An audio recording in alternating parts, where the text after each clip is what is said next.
everyone, especially to our subject instructor, Ma'am Hannah Jane B. Sumabat. My name is Cindy B. Sansano, together with my co-reporters, Ms. Caren Joy Saban, Ms. Trixie Ann Samejon, Ms. G. Krystel Wanal, Ms. Elgin Tongtong, Ms. Mary Kisi Dura, Ms. Mikayla Sowa, Ms. Nadine Torlao, Ms. Angeline Rebusa, Ms. Louren Villarin, Mr. Johnrey Veranda, Mr. Dennis Rodinas, and lastly but not the least, Mr. Fejif Rosales. Again, we are the Group 3 reporters, and we would tackle about the Module 2, which is the Indigenous Rights Act of 1997. And we are assigned to discuss about the Module 2, Lesson 3, the government agencies.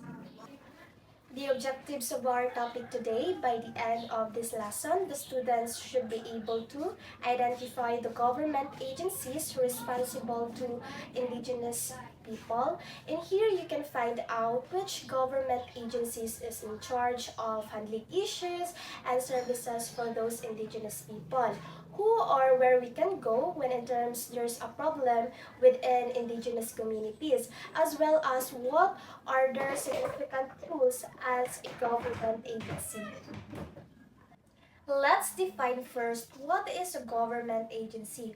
When we talk about government agency, it is an organization that is created by our government to manage specific tasks, providing services, and also enforcing laws. Here in the Philippines, there's a lot of different government agencies which provide a significant rules and responsibilities in our community to make policy making as well as to give services of the people, particularly those Indigenous communities. Let's say, for example, the NCIP or the National Commission of Indigenous People is one of the government agency that is created by our government here in the Philippines. Let's define first what is National Commission on Indigenous People. The NCIP shall protect and promote the interest and well-being of the ICCs or IPs with due regard to their belief, customs, and institutions. It means that the NCIP or the National Commission on Indigenous People is responsible for looking and supporting the rights and welfare of Indigenous people or the Indigenous cultural community. It making sure that their beliefs, customs, and their traditions are protected and respected. To further understand more about the National Commission on Indigenous People, I will give the virtual floor to the next reporter to discuss about the following functions and powers of NCIP or the National Commission on Indigenous People. So, good day, Miss Hannah. Good day, classmates. Before I proceed to my topic, let me introduce myself. I am Trixie Ann Samejon, and today I will be discussing about powers and functions of the Commission. So, the first one is to serve as the primary government agency through which ICCs or IPs can seek government assistance and as the medium. So, this means the National Commission on Indigenous act as the main point of contact for Indigenous peoples when they need help from the government. So, ang NCIP kay siya ang bridge between sa government and Indigenous communities.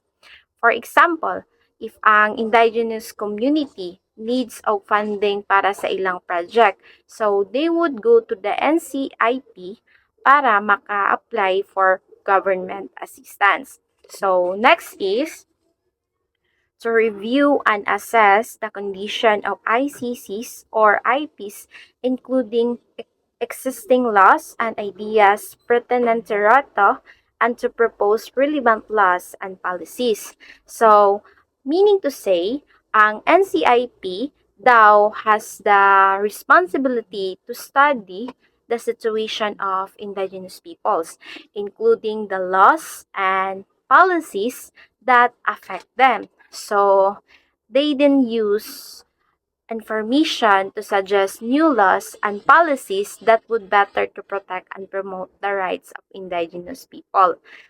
So, for example, the NCIP might find that a certain law is discriminatory towards indigenous peoples. So they would then propose changes to the law to make it more fair, and equitable. So if ang NCIP kay makasan sila nga ang certain law kay naka-cause of discriminatory, so they would propose kanang changes to the law para maka-feel ang indigenous people of fairness and equitable. So that's end my report, and I will give the virtual floor to the next reporter. Thank you. So, good morning, ma'am. My name is Caren Joy Saban from BPA-2B, and now I am going to discuss the third and fourth powers and function of the Commission, since Ms. Samejon discussed the first two powers and function of the Commission. So, the third powers and function of the Commission is to formulate and implement policies, plans, programs, and projects for the economic, social, and cultural development. So the formulation and implementation of policies, plans, programs, and projects for the economic, social, and cultural development of the indigenous peoples are important to protect their rights and promoting their well-being.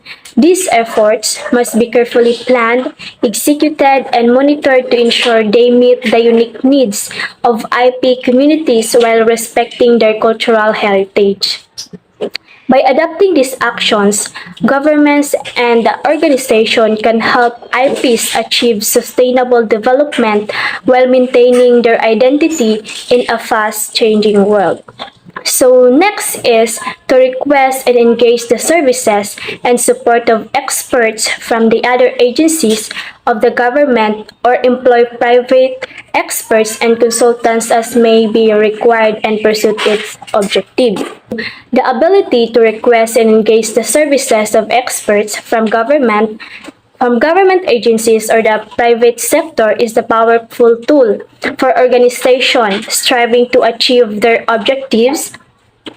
Experts bring specialized knowledge, fresh perspectives, and innovative solutions that enhance the organization's ability to address complex challenges.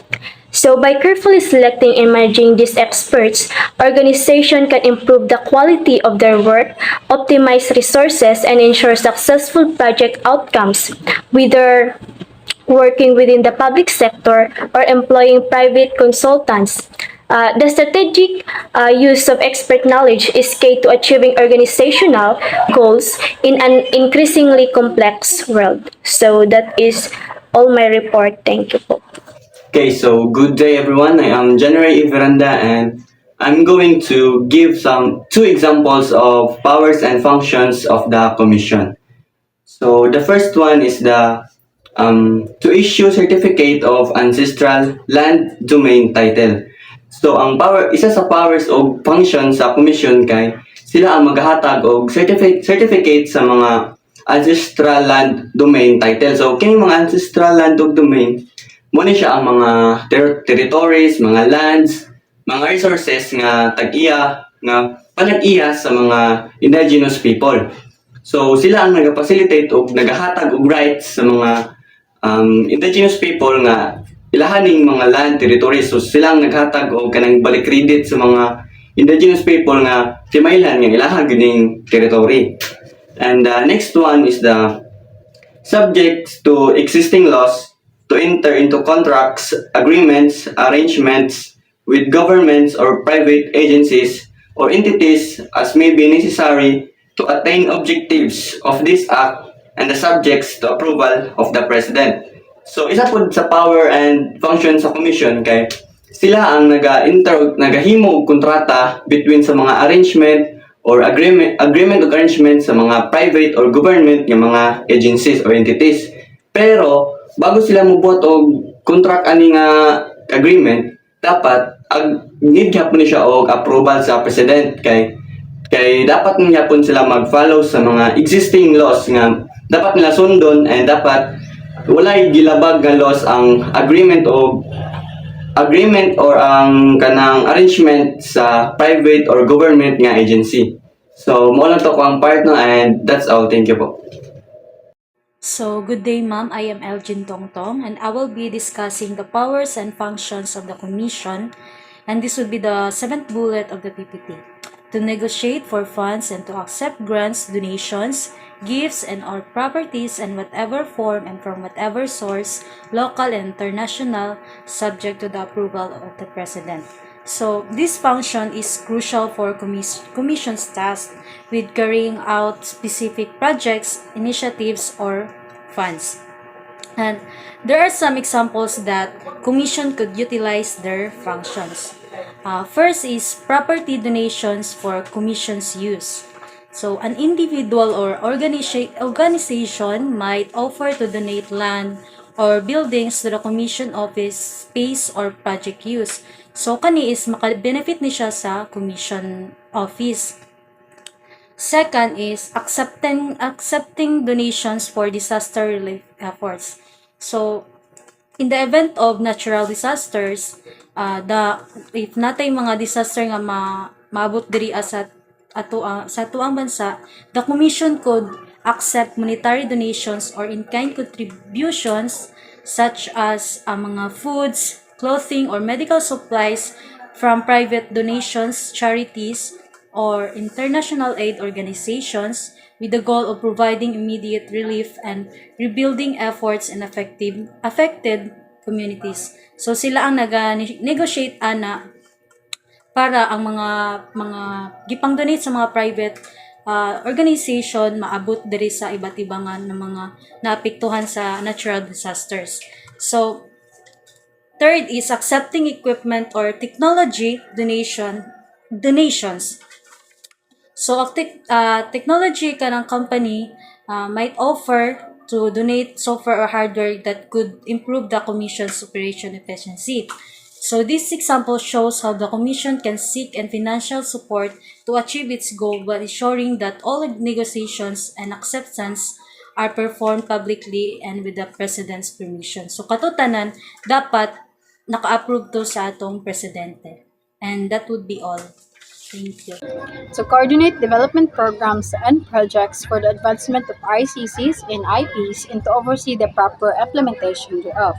And the program aims to protect indigenous people's right to ancestral domains, promote national unity, and ensure their inherent rights to self-governance, self-determination, and freedom to pursue the development without distinction or discrimination. To convene periodic inventions or assemblies of IPs to review, assess, as well as propose policies or plans.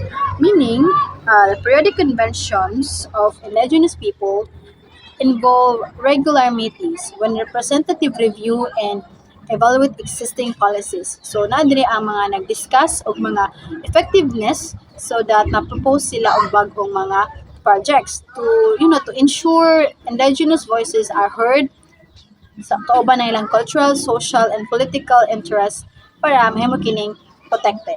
Hello everyone, I am Dura and I am from BPA 2B and I am going to report the 10th bullet, which is to advise the President of the Philippines on all matters relating to the ICCS IPs and to submit within 60 days after the close of each year a report of its operation and achievements.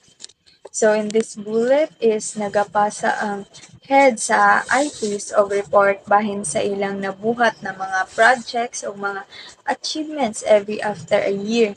So maong ginahimo ni siya para ma-aware ang mga katawhan na ginahatagan og importansya ang mga IPs o wala gipabayaan sa atong gobyerno. So that's the end of my report. Thank you. Hello everyone, my name is Angeline Rebusa and this is my part of our reporting. The first one is to submit to Congress appropriate legislative proposal intended to carry out the policies under this act. Refers to a mandate given to a certain government, agencies, and commission or bodies to promote new law or amendments to existing law that align with the objective of particular act, the Indigenous People Right Act. means that an agency like the NCIP must propose new law or changes to existing law that align with the goals of Indigenous people right now.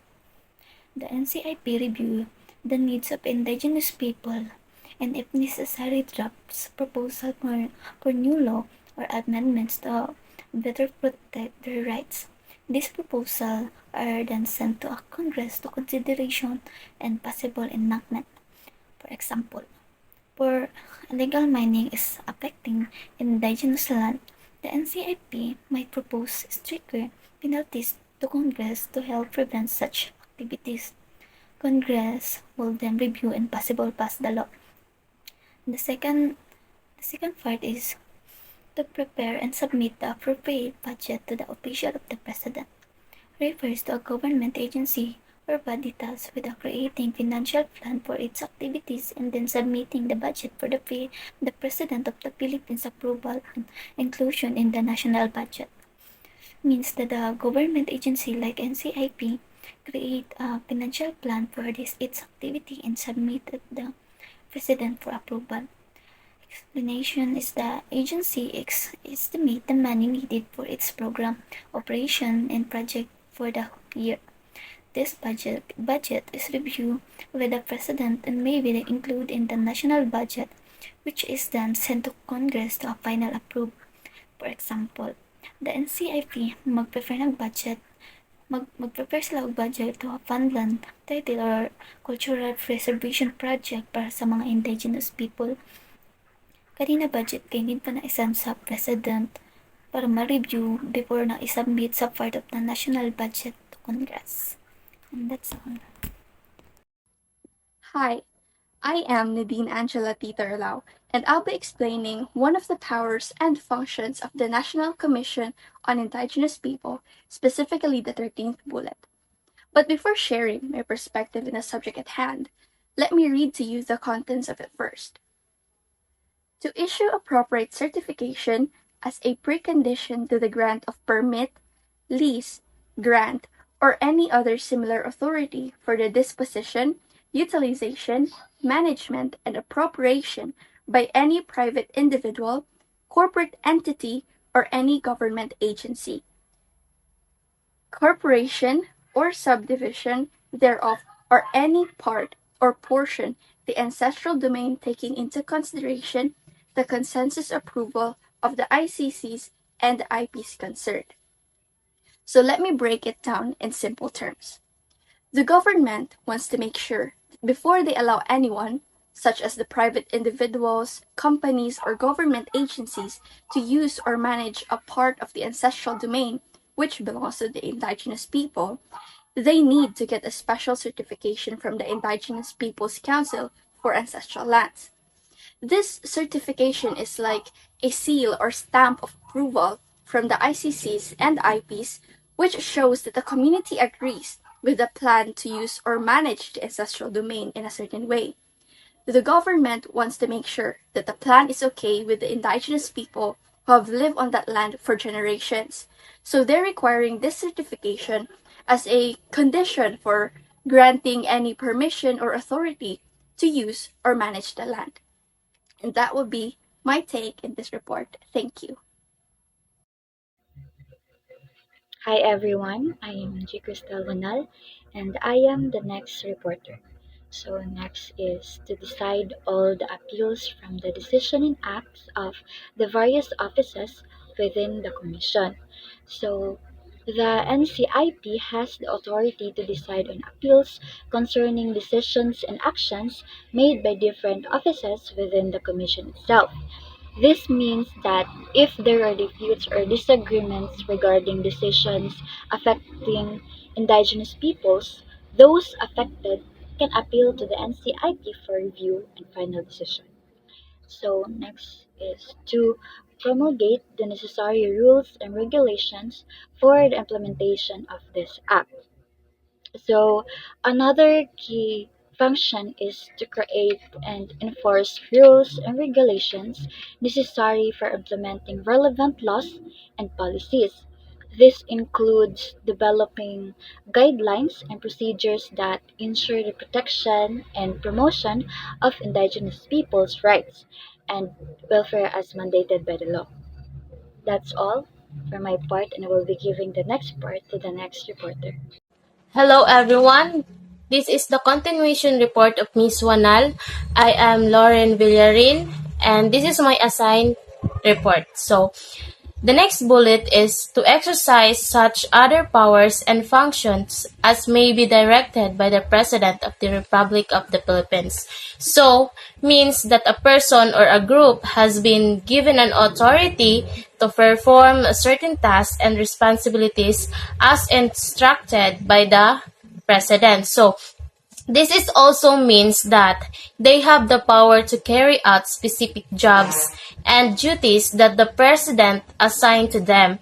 And it is importance of leadership to entrust responsibilities to others who can assist in governing the nation. So the last bullet is to represent the Philippine ICCs or IPs in all international conferences and conventions dealing with indigenous people and other related concerns.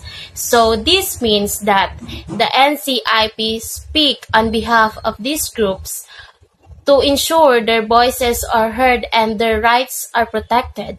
So the NCIP helps to promote the interests and concerns of ICCs and IPs, making sure that they are included in important decisions that impact their lives and communities.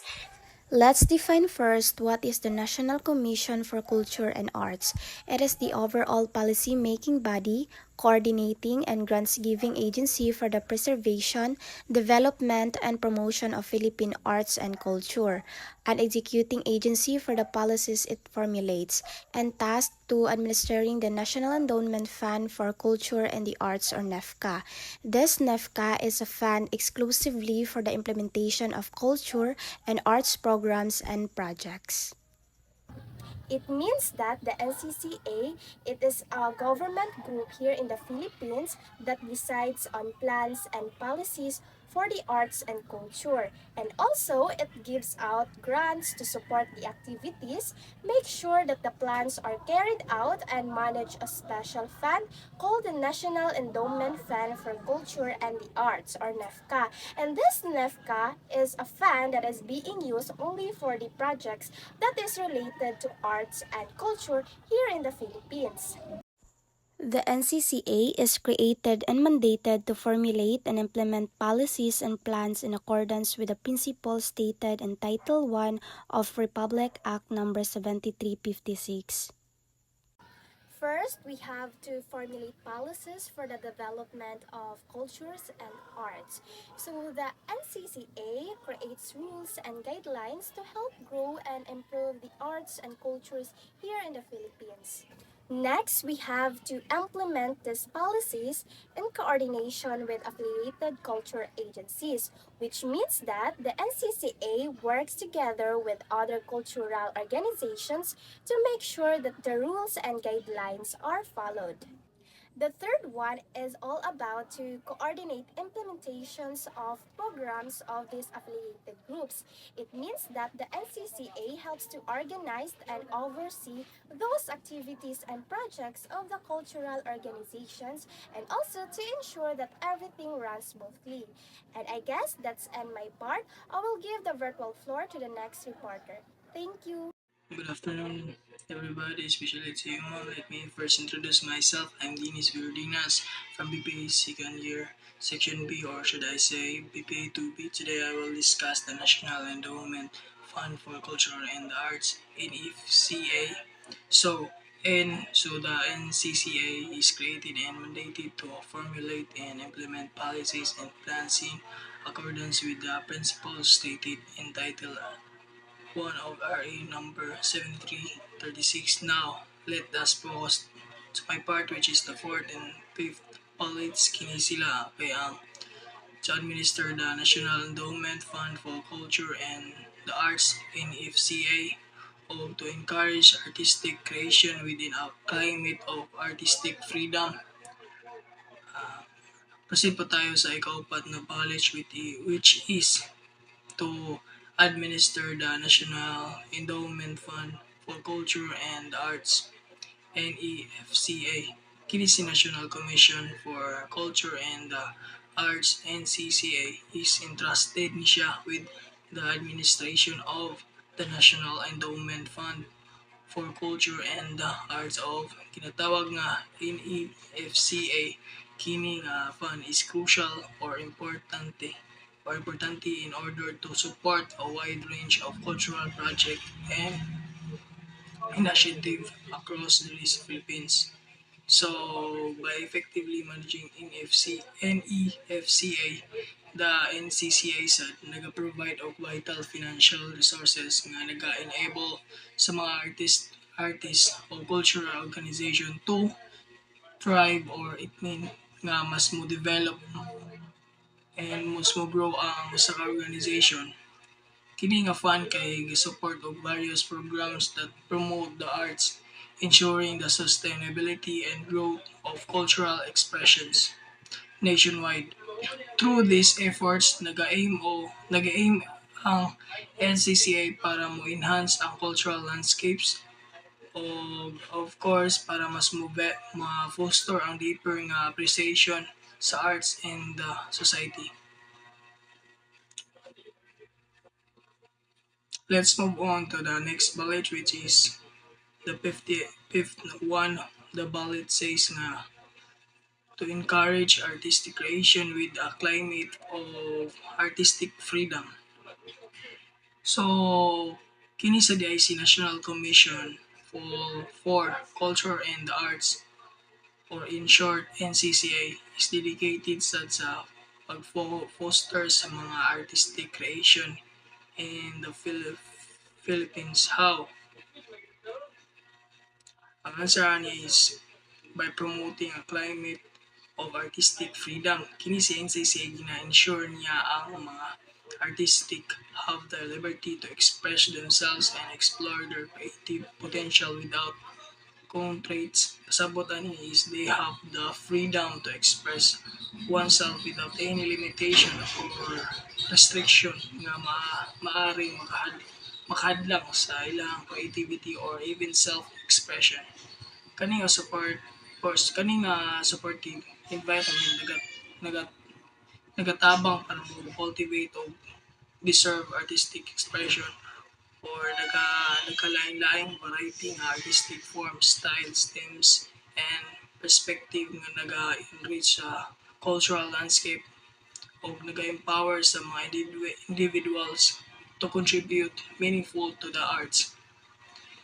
NCCA initiatives aim to inspire innovation and collaboration, ultimately enhancing the overall vibrancy of the nation artistic community. So this ends my part. Thank you for listening.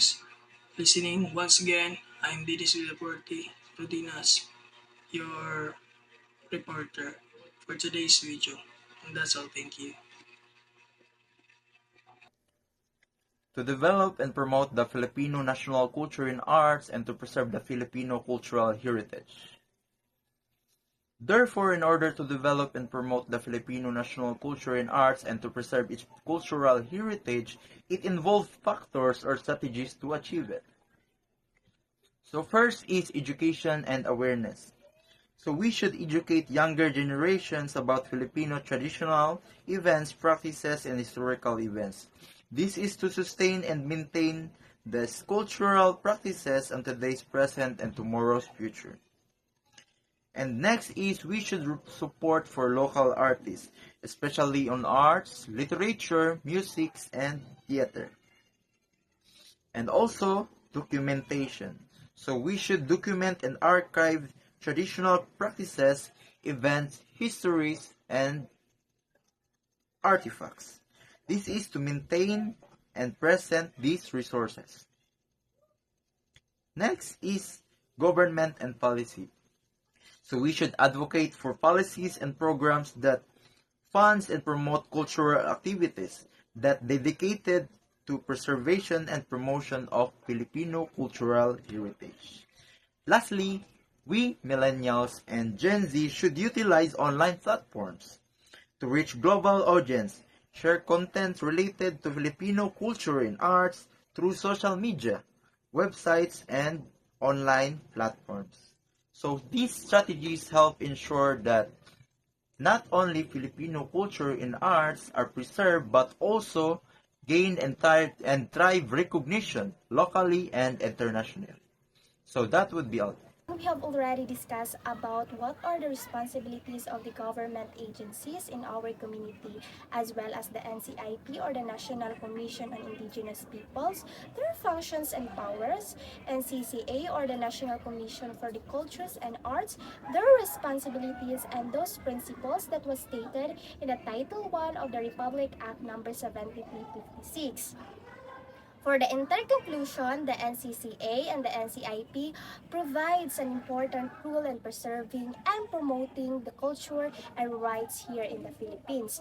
Together, these agencies help preserve cultural heritage as well as to support the well-being of different communities here in our country. And I guess that's end our report. Thank you everyone.